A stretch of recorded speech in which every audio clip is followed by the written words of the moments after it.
Hallo und herzlich willkommen zu einem neuen Video und heute klären wir die Frage, warum Kindererziehung in der Schweiz so teuer ist und wir vergleichen vor allen Dingen die Unterschiede deutsche Kindererziehung und Schweizer Kindererziehung. Denn vielleicht hat der hohe Preis ja auch seine Berechtigung. Wenn euch das Video gefällt, lasst mir doch gerne ein Like da und abonniert kostenlos unseren Kanal, um kein weiteres Video mehr zu verpassen. Bevor wir jetzt starten, geht ein Dank raus an all meine Muttis aus der Schweiz, die mir geholfen haben, dieses Video zu machen.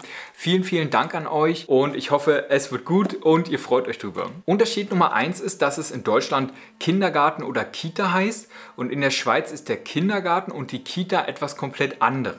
In der Schweiz fangen sie nämlich in der Kita an und diese ist freiwillig. Ab 3,5 Monaten kann euer Kind in die Kita gehen und dies bis zum 4. Lebensjahr. Ab da an geht es dann in den Kindergarten. Der Kindergarten ist in der Schweiz Pflicht. Nicht so wie die Kita, die von 0 bis 4 geht, aber in den Kindergarten, der ist obligatorisch, da muss euer Kind hingehen. Ihr könnt den Kindergarten in der Schweiz so wie eine Vorschule betrachten und der Kindergarten arbeitet auch sehr eng mit der Schule zusammen und sie werden im Endeffekt schon vorbereitet, gezielt vorbereitet auf die Schulzeit, die dann bevorsteht. In Deutschland passiert dies alles im Kindergarten, also Kindergarten ist der Oberbegriff.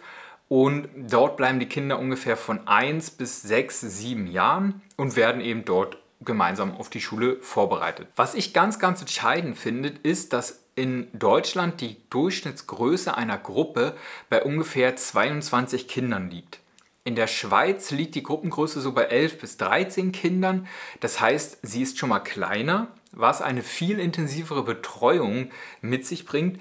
Das merke ich zum Beispiel auch in meinem Beruf als Physiotherapeut. Wir haben insgesamt weniger Patienten am Tag, was eine viel intensivere Betreuung und damit eine höhere Qualität für den Patienten bietet. So auch im Kindergarten hier in der Schweiz oder in der Kita. In Deutschland ist es eher so, dass auf 22 Kinder gerechnet ungefähr 2 Erzieher kommen.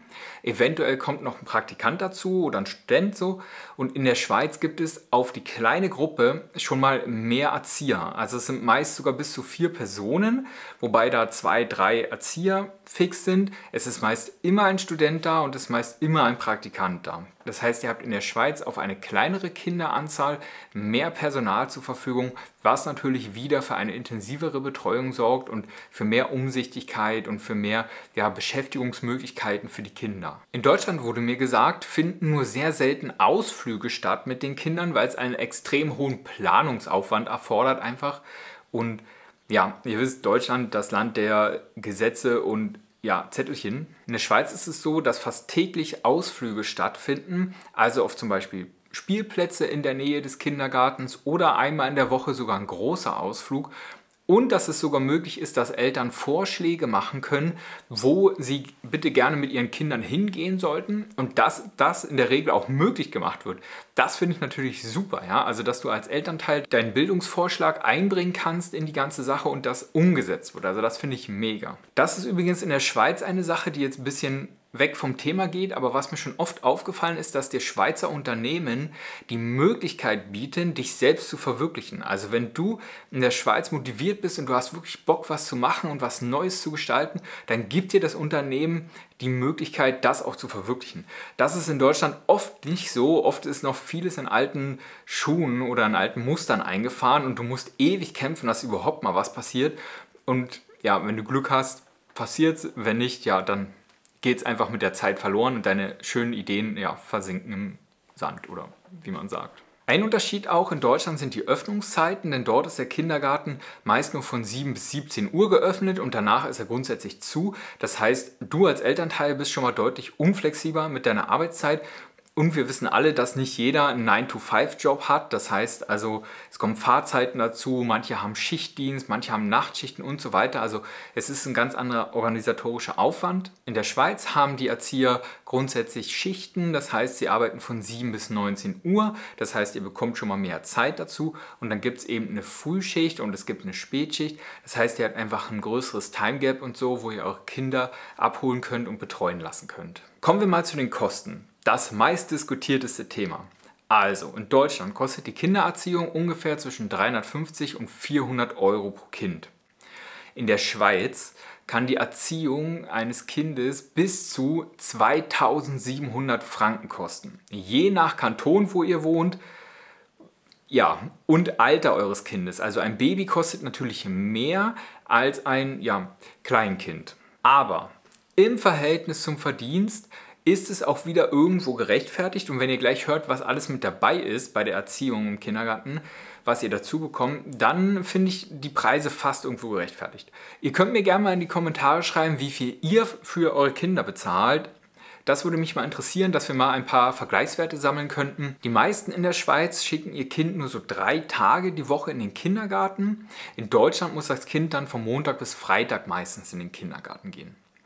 Auch muss hier dazu gesagt werden, wenn ihr nicht so viel verdient in der Schweiz, wenn ihr keine hohen Gehälter habt, also nehmen wir mal Gehälter unter 5.000 Franken, und ihr müsst davon alleinerziehend leben, ihr müsst ein Kind davon in den Kindergarten schicken, Wohnungsmiete bezahlen, Krankenkasse bezahlen, dann bleibt am Ende des Monats nichts mehr übrig. Das können wir nicht beschönigen, das ist so. Also die Schweiz ist nicht unbedingt sehr kinderfreundlich. Das heißt, es würde sich vielleicht nicht lohnen, in die Schweiz auszuwandern, wenn ihr bereits Kinder habt. Wir persönlich würden auch nach Deutschland zurückgehen, wenn wir jetzt ein Kind bekommen würden.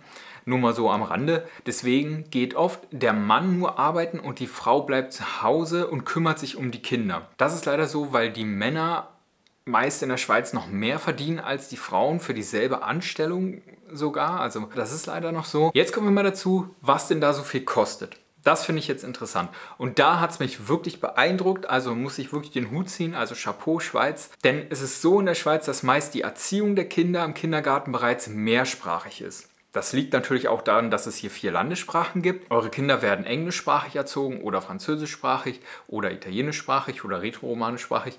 Also es gibt viele Möglichkeiten und das ist natürlich super, gleich von Kindesalter an mehrere Sprachen zu lernen. Erstmal schon mal Respekt, super. Dann ist es so, was mich natürlich auch wieder beeindruckt hat, ja, weil ich sehr gern Sport mache und auf gesunde Ernährung achte, dass es in der Schweiz oft eine Köchin gibt, die jeden Tag frisches Essen für die Kinder kocht. Und das ist super wichtig. Das kann ich euch sagen, in allen Bereichen des Wachstums des Kindes. Wenn ihr euch ein bisschen mit Ernährung beschäftigt, dann wisst ihr, wie wichtig gesunde Ernährung ist. Dass international gekocht wird, dass regional gekocht wird und biologisch gekocht wird, das ist natürlich hervorragend. Da muss ich wieder sagen, Respekt. Und es wird auch Essen vorbereitet, wenn sie jetzt zum Beispiel Ausflüge machen. Und da ist es in Deutschland oft nicht so. Jeder kennt das Kantinenessen, was es so gibt. Das ist oft auf einem schlechten Niveau und ja, das ist natürlich ein Riesenunterschied. Und jeder weiß, der in der Schweiz lebt, wenn er hier frisch und biologisch einkauft, wie teuer das ist. Dazu kommt auch, dass wenn ihr zum Beispiel ein Kleinkind abgebt, ihr bekommt zu den Kosten des Kindergartens auch Pflegeprodukte dazu und Windeln dazu. Also ihr müsst also in der Schweiz eigentlich an gar nichts denken. Ihr müsst euer Kind wirklich früh nur hinbringen und es wird komplett versorgt. In Deutschland ist es oft so, dass die Eltern noch die Pausenbrote schmieren, das Mittagessen vielleicht noch mitgeben, genug Windeln einpacken, genug von dem und dem und dem einpacken. Das ist in der Schweiz nicht so. Ihr bekommt also quasi das rundum sorglos Paket für diesen Preis. Woran ihr vielleicht denken müsst, ist Wechselsachen für euer Kind, falls es sich mal dreckig macht oder so. Aber das hat sich dann auch. Ein Unterschied zwischen Deutschland und der Schweiz ist noch die Mahlzeitenverteilung. In der Schweiz gibt es eigentlich nur 2 Snacks. Es gibt das Snüne und es gibt das Mittagessen, das gute, dann selbstgekochte Essen und es gibt das Viere. That's it. Also es gibt 2 Snacks und ein gutes Mittagessen. In Deutschland ist es so, es gibt ein ausgiebiges Frühstück, wobei das Frühstück oft die Eltern selbst mitbringen oder eigentlich grundsätzlich. Und dann gibt es das Mittagessen, was vielleicht oft nicht so schön ist, ja, wo es vielleicht auch oft ungesund ist, weil es günstig sein muss im Endeffekt. Und es gibt noch einen kleinen Snack am Nachmittag, das Vesper, wo es ja was Kleines zu naschen gibt, was zu trinken, Tee gibt und dann ist es ja fast 17 Uhr und euer Kind wird abgeholt. Das war's zu den Unterschieden Deutschland-Schweiz. Ja, für mich als Fazit, lohnt sich das nicht? Ihr seht wieder, es ist ein Rechenspiel, wie so oft in der Schweiz. Wenn ich natürlich sehr viel verdiene, dann kann ich auch den Kindergarten mitbezahlen. Ich kenne aber viele Familien, die 2, 3 Kinder haben, wo es nicht so ist, wo nur ein Partner arbeiten geht und die Frau eben zu Hause bleibt.